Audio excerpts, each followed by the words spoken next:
আয়াত ১০৮ ولا تسبوا الذين يدعون من دون الله فيسبوا الله عدوا بغير علم كذلك زينا لكل أمة عملهم ثم إلى ربهم مرجعهم فينبئهم بما كانوا يعملون অনুবাদ আর আল্লাহকে ছেড়ে যাদেরকে তারা ডাকে তাদেরকে তোমার গালি দিও না, কেননা তারা সীমা লঙ্ঘন করে অজ্ঞানতাবশত আল্লাহকেও গালি দেবে। এভাবে আমরা প্রত্যেক জাতির দৃষ্টিতে তাদের কার্যকলাপ শোভিত করেছি। তারপর তাদের রবের কাছেই তাদের প্রত্যাবর্তন। এরপর তিনি তাদেরকে তাদের করা কাজগুলো সম্বন্ধে জানিয়ে দেবেন। ১ তাফসির ১ নং ফুটনোটের বিবরণ।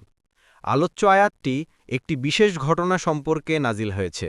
এতে একটি গুরুত্বপূর্ণ মৌলিক মাসলা নির্দেশিত হয়েছে যে কাজ করা বৈধ নয় সেই কাজের কারণ ও উপায় হওয়াও বৈধ নয়। কুরাইশ সর্দাররা রাসূলুল্লাহ সাল্লাল্লাহু আলাইহি ওয়াসাল্লামকে বলল, হয় তুমি আমাদের উপাস্য প্রতিমাদেরকে মন্দ বলা থেকে বিরত হও, নয়হ আমরা তোমার প্রভুকে গালি দেব। এরই পরিপ্রেক্ষিতে আলোচ্য আয়াত নাজিল হয়েছে। তবারই যাতে বলা হয়েছে, আপনি ওই প্রতিমাদেরকে মন্দ বলবেন না যাদেরকে তারা উপাস্য বানিয়ে রেখেছে। তাহলে তারা আল্লাহকে মন্দ বলা শুরু করবে, পথভ্রষ্টতা ও অজ্ঞানতাবশত। রাসূলুল্লাহ সাল্লাল্লাহু আলাইহি ওয়াসাল্লাম স্বভাবগত চরিত্রের কারণে শৈশবকালেও কোনো মানুষকে বরং কোনো জন্তুকেও কখনো গালি দেননি। সম্ভবত কোনো সাহাবীর মুখ থেকে এমন কঠোর বাক্য বের হয়ে থাকতে পারে যাকে মুশরিকরা গালি মনে করে নিয়েছে। তাফসিরে বাইদামি আইসারুত তাফসির কুরাইশ সর্দাররা এ ঘটনাকে রাসূলুল্লাহ সাল্লাল্লাহু আলাইহি ওয়াসাল্লামের সামনে রেখে ঘোষণা করেছে যে, আপনি আমাদের প্রতিমাদেরকে গালিগালাজ থেকে বিরত না হলে আমরা আপনার আল্লাহকেও গালিগালাজ করব। এতে কুরআনের এ নির্দেশ নাজিল হয়েছে। এতে মুসলিমদের মিথ্যা উপাস্যদের সম্পর্কে কোনো কঠোর বাক্য বলতে মুসলিমদেরকে নিষেধ করা হয়েছে। এ ঘটনা ও এ সম্পর্কিত কুরআনী নির্দেশ একটি বিরাট জ্ঞানের দ্বার উন্মোচন করে দিয়েছে এবং কতগুলো মৌলিক বিধান এ থেকে বের হয়ে এসেছে। কোনো পাপের কারণ হওয়া পাপ। উদাহরণস্বরূপ এই একটি মূলনীতি বের হয়েছে যে কাজ নিজ সত্তার দিক থেকে বৈধ বরং কোনো না কোনো স্তরে প্রশংসনীয়, সে কাজ করলে যদি কোনো ফাসাদ অবশ্যম্ভাবী হয়ে পড়ে কিংবা তার ফলশ্রুতিতে মানুষ গুনাহে লিপ্ত হয়ে পড়ে, তবে সে কাজও নিষিদ্ধ হয়ে যায়।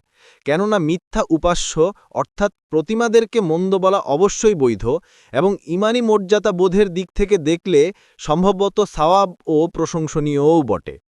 কিন্তু এর ফলশ্রুতিতে আশঙ্কা দেখা দেয় যে প্রতিমা পূজারীরা আল্লাহ তাআলাকে মন্দ বলবে। অতএব যে ব্যক্তি প্রতিমাদেরকে মন্দ বলবে সে এ মন্দের কারণ হয়ে যাবে। তাই এ বৈধ কাজটিও নিষিদ্ধ করা হয়েছে। কুরতুবী রাজি। হাদিসে এর আরও একটি উদাহরণ রয়েছে। একবার রাসূলুল্লাহ সাল্লাল্লাহু আলাইহি ওয়াসাল্লাম আয়েশা রাদিয়াল্লাহু আনহাকে বললেন, জাহিলিয়াত যুগে এক দুর্ঘটনায় কাবা গৃহ বিধ্বস্ত হয়ে গেলে কুরাইশরা তা পুনর্নির্মাণ করে। এ পুনর্নির্মাণে কয়েকটি বিষয় প্রাচীন ইব্রাহিমী ভিত্তির খেলাফ হয়ে গেছে।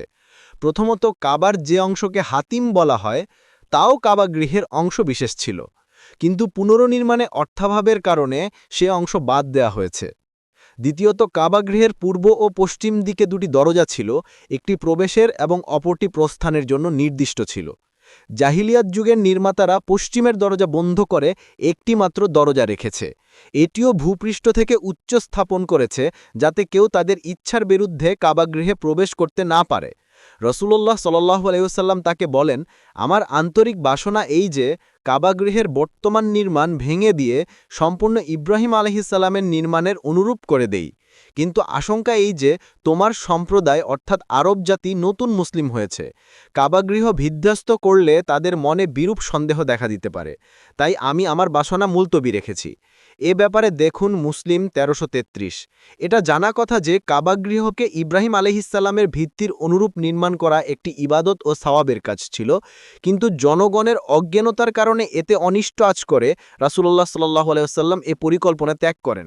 এ ঘটনা থেকেও এ মূলনীতি জানা গেল যে কোনো বৈধ এমনকি সওয়াবের কাজেও যদি কোনো অনিষ্ট অবশ্যম্ভাবী হয়ে পড়ে তবে সে বৈধ কাজও নিষিদ্ধ হয়ে যায়।